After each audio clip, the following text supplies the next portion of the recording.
Good evening, all viewers from around Canada. As many of you know, Team Canada has been playing the USSR hockey team in an 8-game series. I, Johnny Esau, had the privilege of covering this iconic 7 series for CTV. According to Canadian hockey experts, it wasn't going to be much of a series. I think it is safe to say that they could not have been more wrong. Game 1 in Montreal started much like the Canadians expected, with an early lead. This early outburst was quickly denied after the Russians came back to a 2-2 tie by the end of the first period. The Soviets went on to simply dominate the second half of the game. They mesmerized the unsuspecting Canucks with precision playmaking, effortless skating, and intricate and inventive offense, with a final score of 7-3. The cockiness of all of Canada was gone. Canada redeemed themselves nicely in Game 2, thanks largely to a couple of brother acts and a radically different game plan in Toronto. The Mahalders brothers scored, as well as a great performance from the Esposito brothers to claim MVP honors in a 4-1 victory. Canada probably should have won Game 3 in Winnipeg, but they blew two two-goal leads during this game. The Canadians tired noticeably in the third period and were lucky that the Soviets didn't display more of a killer instinct. And Canada as a country was devastated again. The final result, a 4-4 tie. Fans began to wonder how great a hockey country we really were and how we were going to get ourselves out of this hole. Game 4 in Vancouver pushed Canadian fans over the edge. Alan Eagleson stated after the game, "We stuck up the joint," and he wasn't far off. The 15,570 Canadian fans in Vancouver booed Team Canada off the ice. The next 4 games were to be played in Moscow. After 13 days of rest and 2 exhibition games versus the Swedes and Czechs, Game 5 is ready to commence for Team Canada. Early into the third period, Canada was leading 4-1, only to relinquish the lead to lose 5-4. With the country behind them, Team Canada went to Game 6 with newfound confidence. After being officiated in a biased manner for the entire game, having 31-4 in penalties, favoring the Soviets, Bobby Clarke took a penalty that he indeed deserved. He slashed and cracked the ankle of Soviet superstar Valery Kharlamov. This was thrown into huge controversy in Russia. Nevertheless, the Canadians came in on top with a 3-2 victory, with Henderson scoring the winner. People in Canada were ecstatic, with Canada pulling off the first win of a possible comeback. Goaltending was the story of Game 7, particularly by Tony Esposito. The opening period saw Phil Esposito score 2 to match his brother's amazing performance in net. This gave Paul Anderson the opportunity to score a second consecutive game winner. He slingshot Canada into Game 8 and a chance to bring down the Soviets.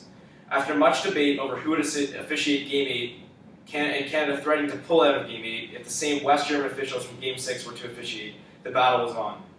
Although Canada fought for the right officials, they were disappointed in the beginnings of Game 8 with several early and questionable penalties, which led to a Soviet goal. The second period saw an outstanding performance by Ken Dryden. He made sense of it when he said, "I was on my game that night." The Soviets with a tie would win the series due to goal differential. Paul Anderson saw his chance to become a legend in hockey history as he scored his 3rd consecutive game-winning goal. When the buzzer sounded, 30,000 Canadian fans burst into the sweetest tradition of "O Canada" ever heard as the players embraced on the ice. Some openly wept, something rarely seen among NHL professionals, even after capturing the Stanley Cup. Canada's on top of the hockey spectrum. I now open my questions to number 19, Paul Henderson, and the coach and general manager, Harry Sinden. After being booed off the ice in Game 4 of the series, did you feel that you no longer had the support of Canada? I think Phil Esposito put it right when he said we were disheartened, disillusioned, and disappointed in ourselves. We knew that it wasn't out of our best efforts, and that's why we're disappointed about it. But we're so brokenhearted the fact that our country wasn't behind us. We felt alone in the world. That's why we nicknamed ourselves Team 50, just the 50 players alone. The team wanted and needed Canada behind them in order to beat the Soviets in the sport and in the social aspect. The booing made us realize it was our own personal Cold War, not just hockey series. We knew we had the country back on our side for hockey and culture. Espo after the game spoke his mind and reflected most of the boys. After going on about the team giving 150%, he said, "Every one of us guys, 35 guys, who came out to play for Team Canada, we did it because we love our country and for no other reason." I think that this shows what the series meant to all of us, and it wasn't just a hockey series, it was our Cold War. It was our government versus theirs, our population versus theirs, our culture versus theirs. Getting booed off the ice was a falter in our war effort, but we battled through it and came out on top. What kind of impact do you think the final 3 games and Paul's final goal will have on the future of the country? I think that Paul's performance not only in Game 8, but in the whole series, especially the last 3 games, sets an example for players in Canada. More importantly, I think it's that his goal will not be remembered only in Canada's hockey history, but in Canada as a country's whole history. I think it will become where were you when a moment for Canadians? The Soviets heavily outshot us, but we battled through it. Tony played an outstanding, and Paul was our hero at the end. Future Canadians will look onto the series, especially the last 3 games, as a defining moment, proving what it is to be Canadian around the world. Our team, our fans, and our culture were shown through this. I think that every game has its moments and its heroes.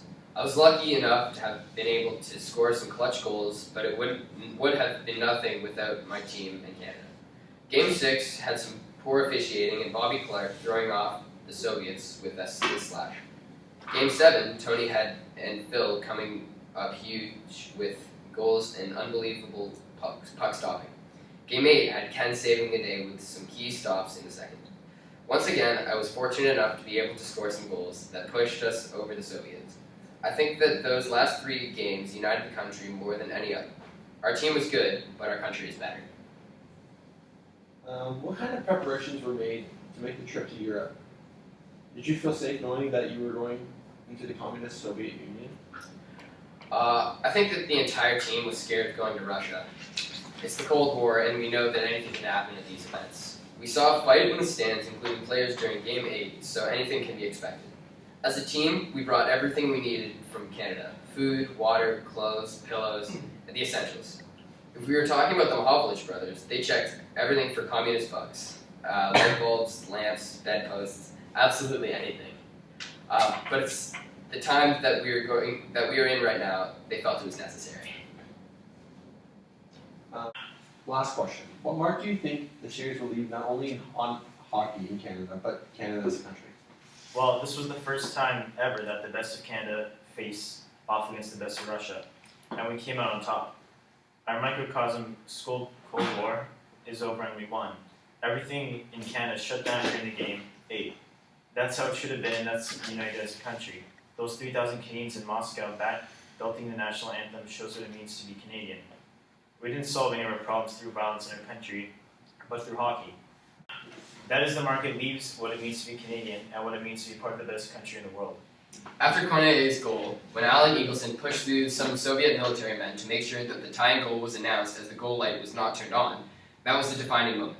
He was taken down by those military officials, and we didn't particularly like that. That's when Big Peter Mahovlich showed up and poked the militiamen with his stick. Mahovlich hopped the boards and was in the crowd in a scrum with Russian military men, and we followed him. It seemed like there was a mini Cold War going on. Pete was our leader, and we showed everyone in Moscow that we weren't backing down in the series or as a country. I think that this series is significant and towards us as a country. We came together to win not only a hockey series, but a cultural battle. We won our Cold War without violence on the ice, but in the ice. That's all the time we have for this evening. Good night.